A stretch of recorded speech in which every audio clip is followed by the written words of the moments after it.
Today we are going to do a chain conversion kit on my 2005 Sportster. We're gonna jump right into it here. Off here, we're gonna take a 3/16 socket, Allen head, excuse me. We're gonna crack these fellers free. Once you get the last bolt out, you take this little locking plate out. Get over here. Come on. Thank you. Thing is righty-loosey, lefty-tighty. I'm not joking. It is reverse threads, so keep that in mind. These sockets can be a little bit snug. Here goes nothing.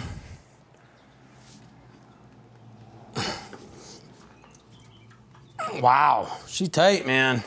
Ah, man, that's annoying.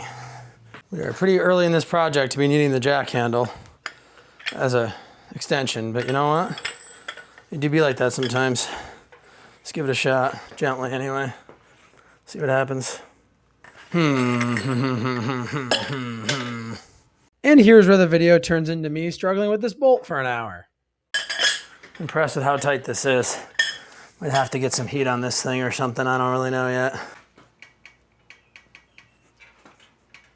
We're gonna break this breaker bar, aren't we? We got the socket back off. I'm gonna get this rubber piece out of here and we're gonna add a little bit of heat carefully, gingerly. There is oil behind this seal. Don't do this without buying a new seal. Hang on this, but we're gonna give it a shot. See what we can do here and break some of this red Loctite. There is a much larger rubber seal behind this, so you probably should not put as much heat into it as I did. Just be warned. I was okay, however, but it was toasty.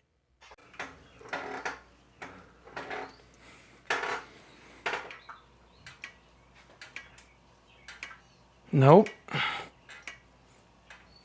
Come on. Break me free. Come on. No. She ain't having it, dude.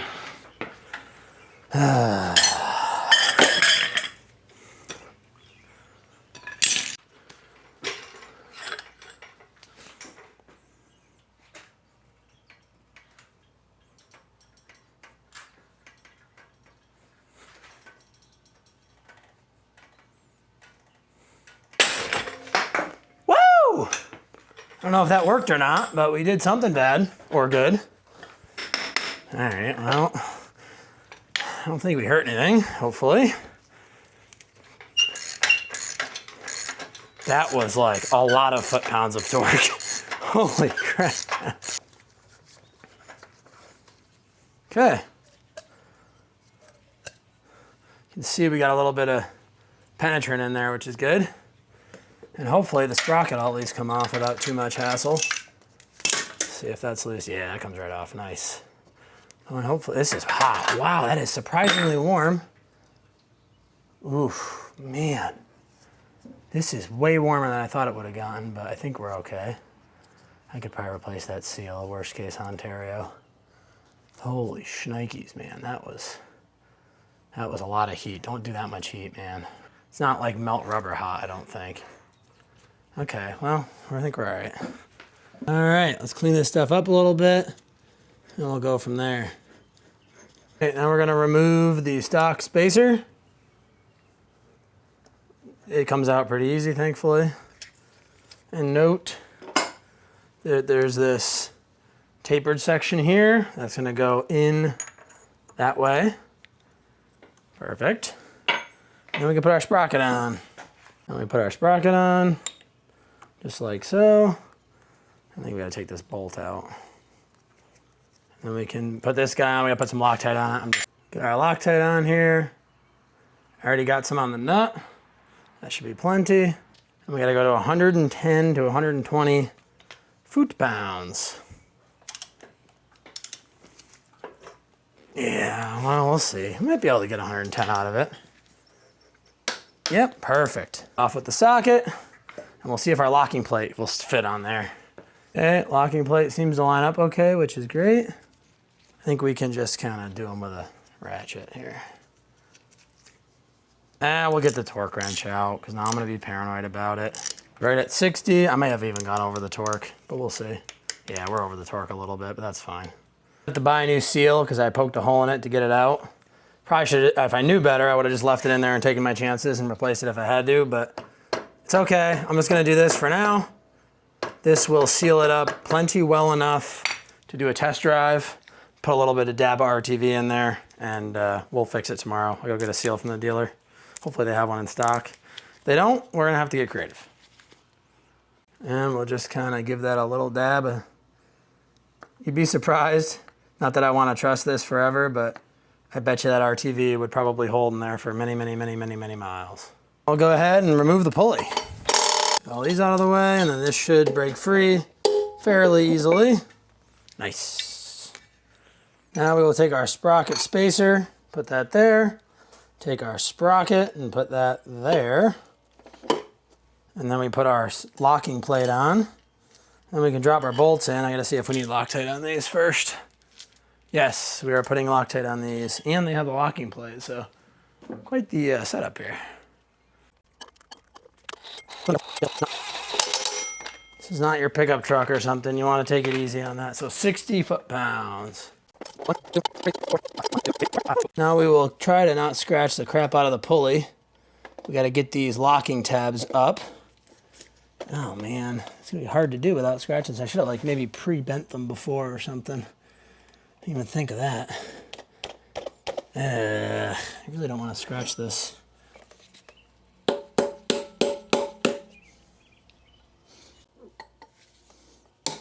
There we go.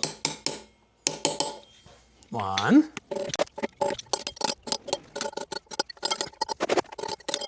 I have a whole video showing how to get the tire on and off, so if you need to know how to do that, you can go watch that. However, I think anybody doing a chain conversion probably knows how to get the tire off, so I want to just skip through this and get to the chain itself. Pretty self-explanatory here. Just run your chain through the top over the sprockets. Make sure you're in neutral. It'll be a lot easier to make that turn on the front one and get it to the bottom. All right, this part is pretty simple, but we're basically just kind of bending the link to where we want to cut it. So for me, it's 3 links are getting removed. At this point, I start breaking the chain, and then I will later on go ahead and put it back together. But we were learning as we went with this, so I'm going to jump to a clip where I reset this up on the table so I get you guys some nice close-up footage of how this works. Step here, you need the B on the brake mode. Okay, simple enough. This just kind of like clips in here sort of with that little detent ball right there. So what we're going to do first, we're going to loosen this guy all the way up like that. Make sure that your inner pin here is recessed in there a little bit. Then we're going to take our chain, imagine this is on the bike of course, and we're just going to set it right in here. Now you'll notice this can't move forward, so we're good. And then we're going to screw the whole thing back in all the way until it's over that other side of the rivet. So right there, okay. Now that that's tight, take our 17 millimeter and just give it a little snug. You don't need anything crazy, that's plenty. This inner pin here is going to push that link through. So now we'll take our 14 mil and we're literally just going to turn this all the way until it pushes that link all the way out the other side. So this will be a little bit hard to do on the bike with that handle, but not terrible. So you can see this is coming right out. And we're just going to push this all the way through. And you'll know when it's out because it'll get easier to push. Wait for it. Wait for it. Okay. See right there, this just got super free and we're good. All right. So now we're going to back this all the way off. And we got to back off the, this guy's bottomed out a little bit. So we'll just break that free. And then we can back all the assembly off. Okay, once we've done that, you can see we've got no pin in there. And our pin right now is stuck in here. So we'll just take that apart and pull the pin out. You're going to need to do the same exact thing on your next link. So we'll go ahead here. We'll reset all this back up, recess that a few millimeters, push this on. It's tight, 17 mil. It's snug, 14 mil. All the way until that link comes out. Once you do that, everything will fall apart, which is fine. It's obviously our goal here. Whoa! Take the other pin out. The pin on your chain, but you essentially switch this to rivet mode, which is the R, and slide it in like that. All right, now I've kind of made myself a janky master link here, but you'll get the idea. So then we're gonna make sure we have an O-ring, or an X-ring, I should say, on this side. Don't need one on that side. You're gonna slide that guy in there. And then you're gonna make sure you have another O-ring here, X-ring, and then you're gonna slide your cap, will go on to there. And that's how that works. Line this up so that the P is by the word press, like that. And keep in mind, you also need to be 3 or 4 mil in there with the inner bolt. So then we're gonna screw this guy all the way in, pretty far. And our link looks a little janky, but we're basically going to put this in here, right in the center, screw this all the way in, and we're gonna now force that side plate on by taking our 17 millimeter and just turning this guy until the side plate is on to our satisfaction. Now obviously I don't have another link on there, but you get the idea. So we're gonna keep going.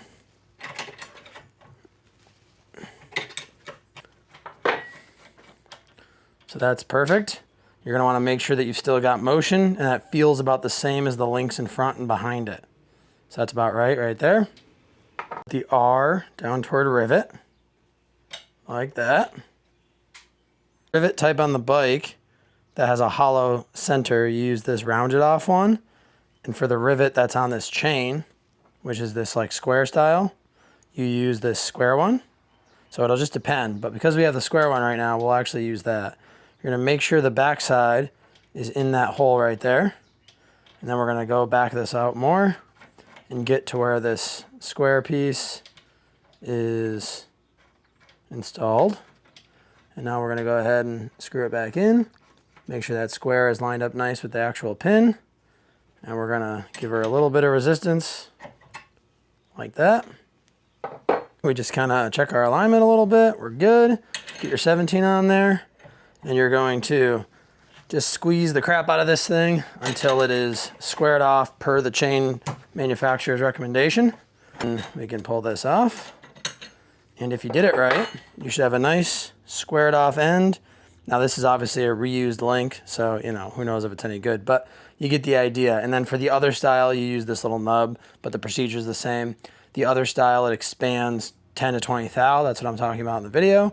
And then for this style, again, I don't know because I didn't use it, but that actually feels pretty good. So that's probably about right. Gotta have this ball end one on it there, and we need to be on the rivet setting. So we gotta have that like that. Now we can take a look and see. We'll see how much it's tightening it? Yeah, I think so. You know what would be cooler? If it was a dyno? You said it, not me. Try it. Yeah, like this. Oh wait, that's like they'll put a black. That's already way too tight, right? That's pretty good. Yeah, it's just like an inch of wiggle, I think. Is that more? That Probably should. A little tighter? Hold the top one.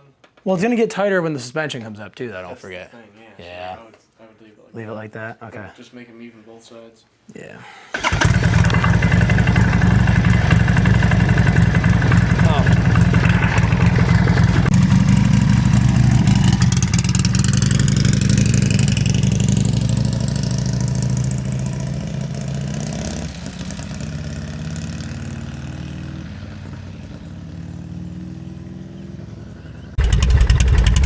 Loose because it's hot.